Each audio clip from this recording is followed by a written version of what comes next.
Hello friends, मैं अशोक। आप सभी को मेरा नमस्कार और आप सभी का स्वागत है अपने यूट्यूब चैनल उषा मैथ्स पे। हम लोग यहाँ पे एचसीएफ, एलसीएम, एचसीएफ पढ़ रहे हैं और जितना भी कंटेंट आता जाए आप सभी रिवीजन करते जाएंगे।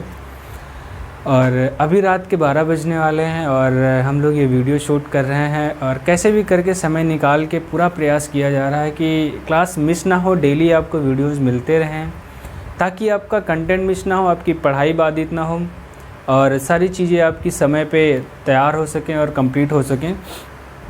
तो आइए हम लोग यहाँ पे एचसीएफ के एक टाइप के और क्वेश्चंस रह गए थे, उन क्वेश्चंस को भी हम लोग डिस्कस कर लेते हैं।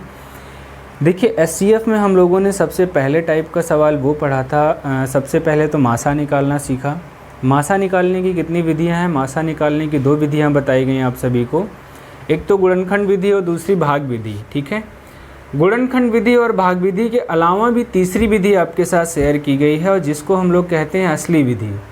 उस असली विधि में क्या होता है, नज़दीक की 2 संख्याओं का अंतर या उनका कोई एक गुणनखंड दी गई संख्याओं को पूर्णतया विभाजित करता है। वही संख्या क्या होती? मासा होती है।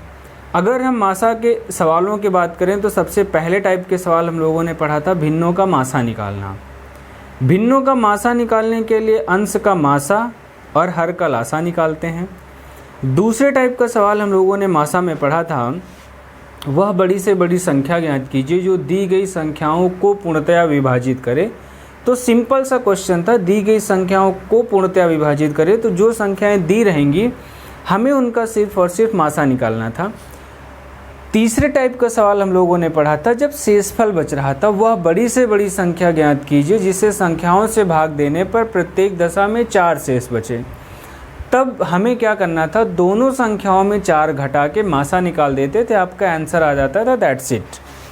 अगले टाइप के सवाल में हम लोगों ने पढ़ा था, जब शेष अलग अलग बचे, जैसे मान लीजिए 2 संख्याओं से भाग किया जिसमें शेषफल 11 और 15 बचे, तो पहली संख्या में 11 घटाएंगे, दूसरी संख्या में 15 घटाएंगे, फिर जो संख्याएं प्राप्त होंगी घटाने के बाद उनका हम मासा निकाल लेंगे।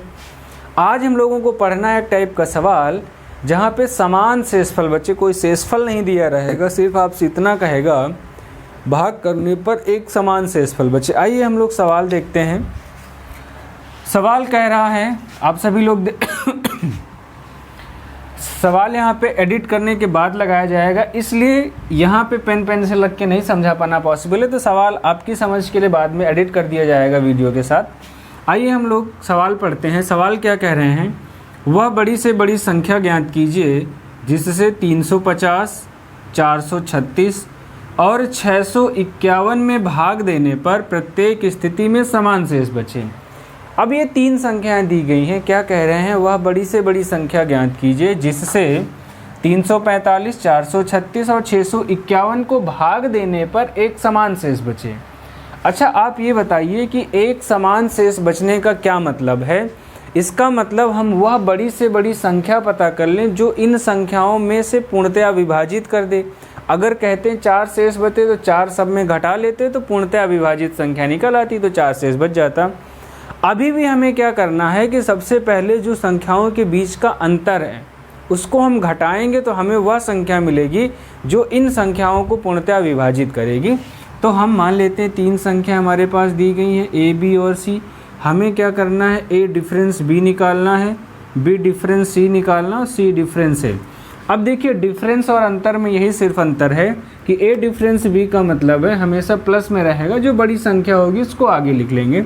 तो हम घटाते हैं, 6 में से 0 गया 6 और यहाँ 13 में से 5 गया 8। ठीक है, b माइनस सी करेंगे तो जो बढ़ा रहेगा उससे घटाएंगे, 11 में से 6 गया 5 और यहाँ बच गया 4, 4 में से 3 गया 1 और यहाँ 6 में से 4 गया 2। ठीक है, अगला हमारा c माइनस है, इसको इससे घटाएंगे, 1 में से 0 गया 1, 5 में से 5 गया 0 और हमारा 6 में से, तो ये आ गया आपके पास 301। ठीक है, अब ये 3 संख्याएं हैं। अब हमें क्या पता करना है, इन्हीं संख्याओं का मासा निकाल लेना है।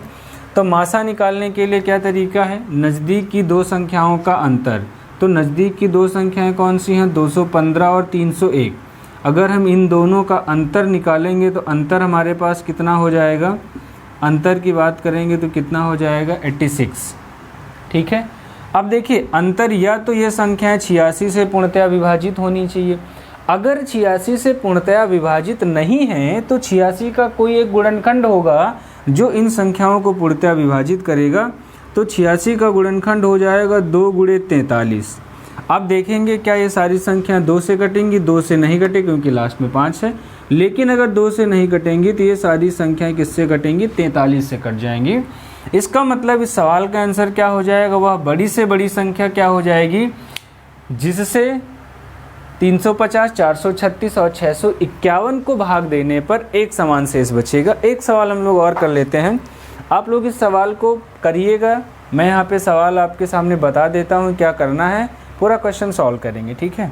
सेम सवाल है, क्या कह रहे हैं,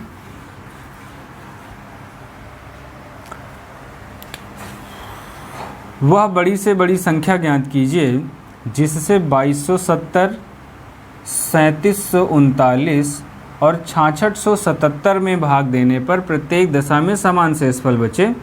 वह बड़ी से बड़ी संख्या ज्ञात कीजिए जिससे 2270, 3739 और 6677 को भाग देने पर प्रत्येक दशा में समान शेष बचे।